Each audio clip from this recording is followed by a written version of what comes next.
organization. So let's welcome Joao Pedro.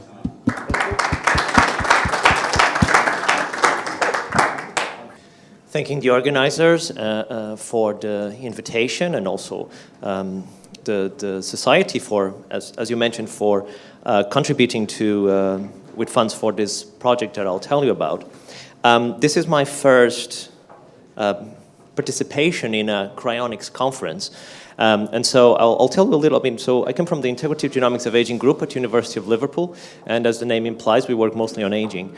I'll tell you just brief introduction to what my interests are in cryonics, what I think some of the problems are, and then I'll tell you about what we're doing in terms of functional genomics of cryoprotectant toxicity, and in the end I'll tell you some ideas about how I think it would be useful to have a cryonics company in Europe with local storage, and specifically in the UK. So I guess this is a bit like preaching to the converted, but you know that it does strike me that most people in our societies make their peace with death, and well, most of them don't even think about death until quite late on. I guess in that sense I was a little bit different, because even when I was a child, so that's me when I was quite younger than now. So I realized that I was going to die, and very few people paid any attention to it. And I was going to age, and probably I was going to die of aging. And that's when I decided to work on aging. I decided I was going to cure aging as part of my career. And of course, my parents told me that was going to be really impossible. But I thought, well, it doesn't matter, you know, people 50 or 100 years ago didn't think that infectious diseases could be cured like they can be cured now with antibiotics. So I'll just do the same thing for aging. And so what I've done ever since is really, I won't go into great details, but I've developed an academic career in the field of aging. So I did a PhD. I'll mention cellular senescence and stress because that's quite relevant to the project we've been doing, and also done a number of works on genomics. And so now I lead the Integrative Genomics of Aging group, and we do a combination of experimental work, in particular at the level of cell and molecular biology, and we do a lot of work on genomics and genetics of aging, from cells, model organisms, trying to do some work with human data as well more recently. And the ultimate goal, although what we do is basic research, the ultimate goal would be to develop life-extending interventions, and really ultimately would be to cure or help cure aging. Now, of course, that's probably not that simple, and I think it's unlikely that aging will be cured in my lifetime. There's a couple of reasons for it. So this is actually a little bit of what Aubrey mentioned today, this first paper, which is now in press in Cell Cycle, and it's basically what Aubrey said about these extraordinary findings in model systems in terms of extending lifespan are very unlikely to have such strong effects in human beings. I think he mentioned that probably these lifespan effects will be only a couple of % in human beings, and I would agree with it. I think there is a lot of problems in translating the modulation of aging in model systems into human beings. I mean, this goes into more detail into it. So I do think that a lot of the field of aging research is, I wouldn't say misdirected, because this is at least something we can do, but I would say it's not very ambitious in terms of its outcomes for human beings. And I also think that, so I have this other paper in press in Aubrey's journal, Rejuvenation Research, where I say that, you know, I'm certainly optimistic about advances in aging, and you know, companies like Human Longevity Incorporated and Calico in contributing to it, advances in technologies, but it is unlikely that we will develop the interventions to cure aging, particularly because, you know, there's a lot of things you can do in cells. I guess I'll mention it in just a couple of minutes. There's a lot of things you can do in cells, and a lot of research you can do, and a lot of interventions you can do in cells and even in model systems, but turning those into human beings is a very, very big step, and it's a very difficult step in which a lot of therapies fall. And so I think it's unlikely we're going to be curing aging in my lifespan. It's not impossible, and I hope I'm wrong. But let's assuming it's not. So what is the backup plan? And as you might have guessed it's cryonics. I've been intrigued for cryonics for a number of years. I think if the choice between dying and eternal oblivion and a possible, even if unlikely, future revival, I would rather go for the cryonics. I do think that current protocols and the way it currently works, and Ben did a wonderful overview of the current state of the field, I do think it has a lot of limitations, as Ben mentioned. So for full disclaimer, I don't sign up to Cryonics. I don't intend to sign up for Cryonics anytime soon. But I am intrigued by the idea. The reason I don't intend, and even if I were to find out tomorrow that I have disease that's going to kill me in 6 months, I probably have the money for Cryonics, but I don't know if I would rather leave, $100,000 or $200,000, how much it costs, to my daughters than to use it for myself in something that I have very serious reservations. On the bright side, however, I do think that most of the problems that Ben mentioned with cryonics and that you're aware of can be overcome with standard research. The big problem is that there's very little research on cryonics. But if we were to employ just existing technologies to research cryonics and to improve the methodologies, I do think this would be achievable. And this is actually in contrast with aging, because aging, in order to cure aging, you actually need to develop new technologies, because what's possible now is drug development, which will have modest effect, as I mentioned and as Albert mentioned. So we need new technologies to actually intervene in a great extent in aging, while in cryonics, I do think we could intervene in or develop adequate protocols with existing cryonics. With existing technologies and the applications of existing technologies. So I'll tell you what we've done so far. So I guess Ben already introduced that there's a number of cryoprotectant agents to block ice formation, but these are also toxic, and that is a major problem in cryopreservation and in cryonics. It's one of its mechanisms, by and large, are poorly understood. And so what we did, and so this was done with funding from Longicity and also a crowdfunding effort, which I guess the single biggest supporter was the German Society for Applied Biostasis, for which we're very thankful. We decided to do a small project on functional genomics of cryopreservation. And so we've done this in cells. We chose human vascular endothelial cells, the reason being, first of all, they're available. You can buy them from companies. They grow well in culture. And they are critical for nearly all tissues, all vascularized tissues. And they're also important in protection against perfusion injury. So we focus on human vascular endothelial cells, and we also focused on ethylene glycol, basically because it's widely used, and also there seems to be more information about DMSO than about the mechanism of DMSO than about ethylene glycol, so we focus on that ethylene glycol. And we did a protocol, so this is done in cell culture. So in a Petri dish, you have your cells, and we do a gradual addition of the cryoprotectant, in this case ethylene glycol, till we have about 60% concentration with 40% LM5, which was provided by 21st Century Medicine. And I should say, so the people who did this work, so I guess Soren and I started it, but then most of the experiments were done by Hoyu, who's a research assistant in our lab, and we're very thankful to Gregory Fahey and Brian Wong for very useful advice, and also for providing the LM5 solution, and also to Alexandra Stolzing for useful suggestions. Now, one of the things I should say is, of course, so I think we got $12,000 for this experiment, which is great for us to begin with, but it is a relatively modest amount. So I guess in an ideal world, we would do multiple cell lines, we would do multiple time points, we would do multiple concentrations of cryoprotectant, and we would do multiple cryoprotectants. That would be the ideal experiment. But of course, that's not possible, and so we had to focus on one concentration, one cryoprotectant, one cell line, and only 2 time points. Although I thought this concentration was actually quite high, it was actually higher than I thought the cells would undertake. It was only possible with the LM5. If we used, well, before we got LM5, we couldn't get such high concentration, so that was really helpful. And as I said, that was more than I thought we would be able to use. And so the experiment consisted, we had 3 groups of cells. We had normal controls or negative controls, which are cells that we leave in the incubator. Then we have the cell with the cryoprotectant. So these are cells that we gradually add the cryoprotectant. We put it in the fridge so we don't actually vitrify the cells because we're interested just in the toxicity mechanisms. Put it in the fridge for, I think, 2 hours, if I remember correctly. Then we take it out, we gradually remove the cryoprotectant, also with Trehalose, and then we put it back in the incubator at 37 degrees.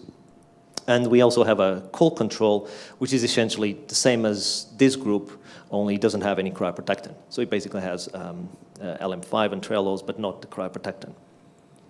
And we did 2 time points, 24 and 40 and 72 hours. Again, this was a bit of a guess. We could only afford 2 time points. And this was similar to what I did during my PhD when I did oxidative stress experiments in cell lines as well. And so the first thing we looked at is the cell growth, as you would expect. When you put the cells in the cold, it reduces their proliferation, which is what I observed. So you have the normal controls were kept at 37 degrees, cold controls were put in the fridge for 2 hours, and then the experimental group with the cryoprotectant. And this is what you would expect. You have less cells because of the cold, and you also have a little bit less cells because of the cryoprotectant itself. But as you can see, it's not a massive effect from here to here, which again surprised me a little bit in the sense that I thought the cryoprotectant would be more toxic at 60%. I thought 60% was already quite a high concentration.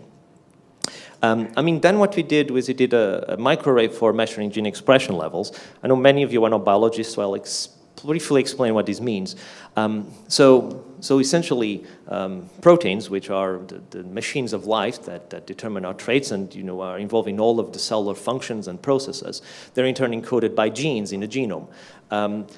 It's really difficult it's more difficult than expected to quantify proteins. So what you do gene expression probes. So you quantify whether more protein is being produced for example, in particular conditions. And so that's what a microarray does. So this is a microarray, and each of these dots, so this is actually a little bit of a microarray. Each of these dots is a different gene, and by how bright it is allows you to quantify the gene expression levels. And if you have a gene that is a very high expression level, for example, in a cold control, what that means is that it's producing more protein. And probably the protein levels are also higher because there's a correlation between them, although it's not perfect. So we did the measured gene expression at these different concentrations, and this is, you do a number of, so you measure this for all genes in the genome, which is in total actually is about 40,000 genes because there's things called known coding genes. I'm not going to go into great methodological details. You do a number of statistical approaches, and then you find which genes are going up or down in your different conditions. And so when you compare the cryoprotectant to the cold control, for example, at 24 hours, there's 118 genes going up, 257 going down, statistically significant, and at 72, there's fewer, 18 going up and 89 going down. And then what you can do is, so all our results are actually available on our website. But if you have a few hundred genes, there's not much point in just looking through those 300 genes. So what you do is something called functional enrichment, which is you look for genes that belong to similar functions. So for example, if among the 118 genes upregulated, there's 100 genes involved in DNA repair, then you can say that there is an upregulation of DNA repair mechanisms and pathways. So that's what we do. And what we find that is statistically significant, or I think the top ones, I think there's maybe a few more, but these were the top ones we found, is you found a lot of signaling pathways. So you find signaling peptides, and so disulfide bonds you generally find on a lot of signaling peptides, so that's why it's there. So you find different categories of genes involved in particular processes. Although, as you can see, these are quite broad. So you find signaling peptides, you find genes that are proteins that are associated with they're secreted and involved in extracellular space, and you find transmembrane proteins. And going down, you have more signaling pathways. So genes, receptors related to signaling pathways, which is what you see here. Then you have GTPases and ATPases. They're also going down at 24 hours. These are relatively broad categories, and what I suggest is that there's signaling pathways that are being activated and downregulated when you do the cryoprotectant. So this is only comparing the cryoprotectant to the cold control. And then at 72 hours, what you see is you have fewer genes, and you have most of these genes are the same at 24 hours, only fewer of them, and with a lower expression. So really at 72 hours, so what you can say is that there's an acute stress at 24 hours because of the cryoprotectant, and then at 72 hours, there's more residual effects. There's a recovery and there's more residual effects. And so as you can see, for example, amongst upregulated genes, those upregulated at 72 hours, with one exception, all of them are also genes upregulated at 24. So what you see is really a cell recovery at 72 hours, in which even the genes that are being up and down regulated, they tend to, even if they're still down regulated at 72 hours, so this is 0, this is 24, this is 72, and from 24 to 22, they tend to converge to 0, essentially, even upregulated and downregulated genes. So that's what you see. You see a cell recovery at 72 hours. And you see processes at 72 hours associated with this recovery, things like wound healing, response to organic substances, which you'd expect because it's ethylene glycol, etc. And also in downregulated, you have a number of signaling pathways. So what does this all mean? So, I mean, my interpretation, and again, and I'm happy to receive suggestions and thoughts, is that, so first of all, I thought it was interesting that human vascular endothelial cells can survive up to 60% ethylene glycol. Again, that was more than I was expected. I think in part it's because of LM5, which I thought was very helpful. The second point about the gene expression profiles, it does reveal a generalized stress response and an alteration of a number of signaling pathways, and then a recovery at 72 hours. This fits very well with what we see, but it does have the problem that it's quite difficult. Well, so far we found it not possible to pinpoint specific genes or specific mechanisms involving cryoprotectant toxicity. And that's a bit disappointing. Now, so all of the results are online, so you can get a full list of genes. And you know, anyone who knows more about cryoprotectants than I do, please feel free to have a look and let me know if there's anything that you find could be potentially useful to us. Yes, so all of our data is online, at least the raw results. I don't think the functional enrichment is. But if you want more, if you want a functional enrichment, also email me and I'll be happy to provide it. So in the last 5 minutes, I want to focus more on efforts for local storage in the UK. So this is what I showed you earlier. I mean, choice between eternal oblivion and future revival. I would be keen to choose future revival, provided that I'm convinced that this could work. But the other point is that if we could show that this could be successful, I think it would really help attract a lot of people to it, and it could have even commercial potential. So one of the things that, and this was, I have to blame my former student Soren Sterling for a bit convincing me of this. So I actually think there would be a market for a UK or maybe even European cryonics company with local storage. And I think it would also help focus the efforts of that group in a particular local storage. So as you probably are aware, or maybe, well, maybe not everyone is aware. So Alan Sinclair, I think Ben mentioned earlier today. So he actually opened a facility in Eastbourne in 1989. But he told me, I talked to him about 2 weeks ago, and he told me that he gave up over about 15 years due to lack of interest. And as far as I know, very few people have been suspended in the UK in the past 30 years. I think they also had some issues with having the adequate skills and expertise. As far as I know, they never actually kept anyone there.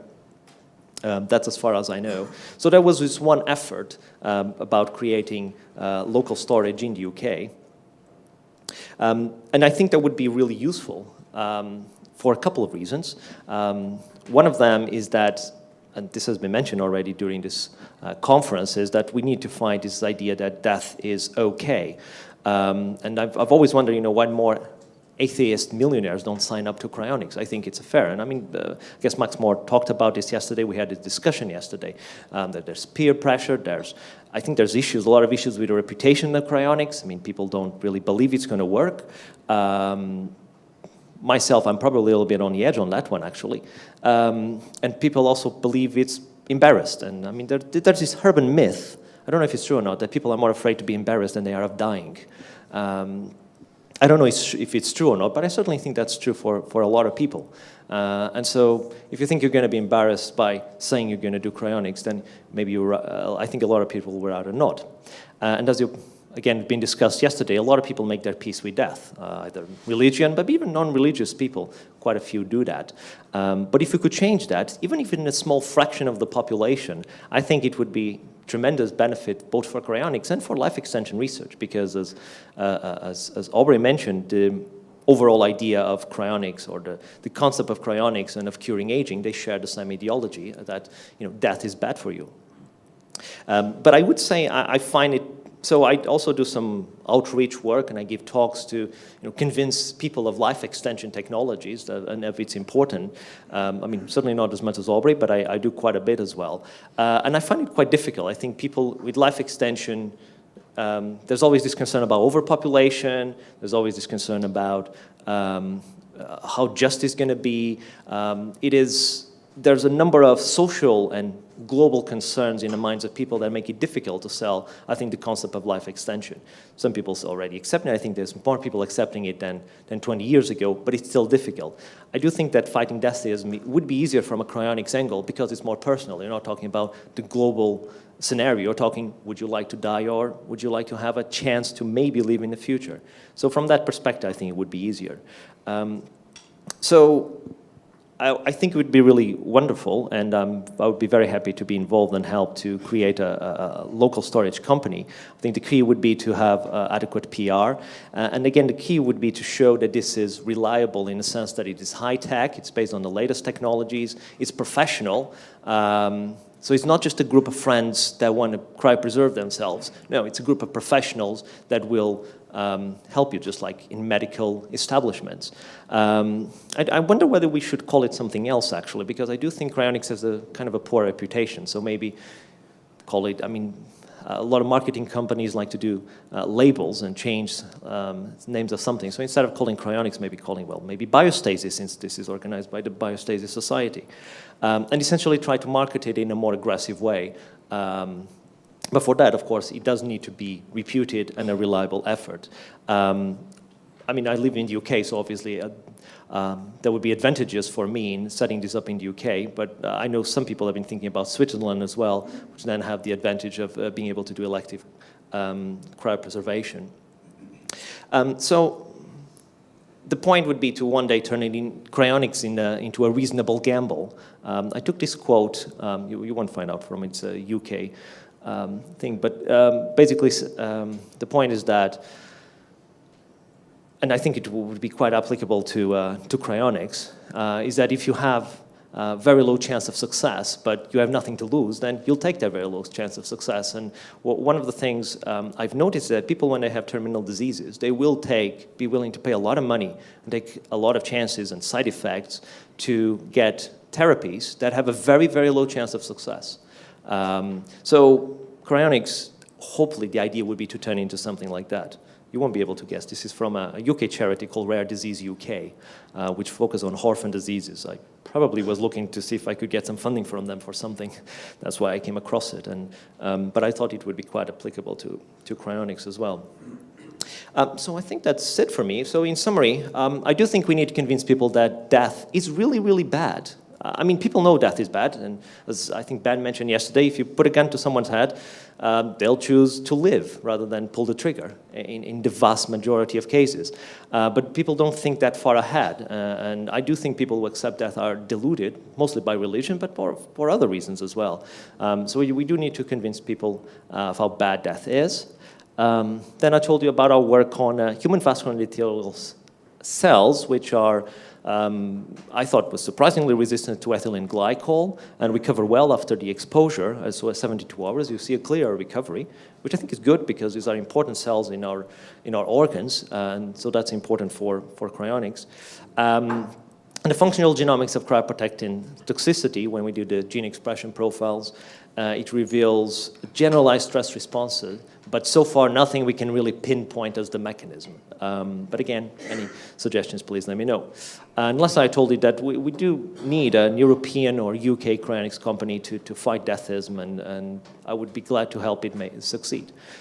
So I think that's it for me. I'll tell you. So this is actually Roy. So Soren is not on this picture, but that's him hiding over there. As I said, Longevity, and of course here the society provided most of the funding for this project. So thank you very much for your time and attention.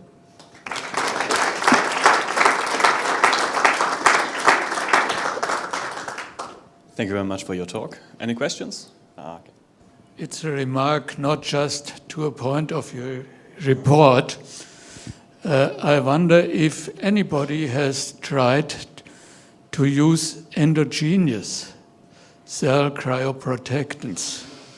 For example, block excretion of cryoprotectants by the cells, sugars, proteins, and so on, and enrich it in the cells. It may help in cryoprotectation. I am not aware of any. I mean, Ben, do you know of anything like this? I'm not aware of any. But how would you do that? How would you block it? Because I think they're quite small. You can block metabolism of proteoglycans, for example. And they are not excreted in the terminal state from the cells. Okay. You could inhibit insulin, maybe, I don't know. I think it's an interesting. I would have to look into the biochemistry behind it to know how could that be done. Yes. Maybe I don't know. Sorry. Yes. Thank you. Well, thank you. I told you it's not to the point. It's only a proposal. I'll make a mental note of it. More questions? Yes. Thank you very much, and I was very impressed with the result of cryoprotectant robustness of endothelial cells. Maybe you know about some other studies of cryopreservation of endothelial cells. If no, please say. Thank you.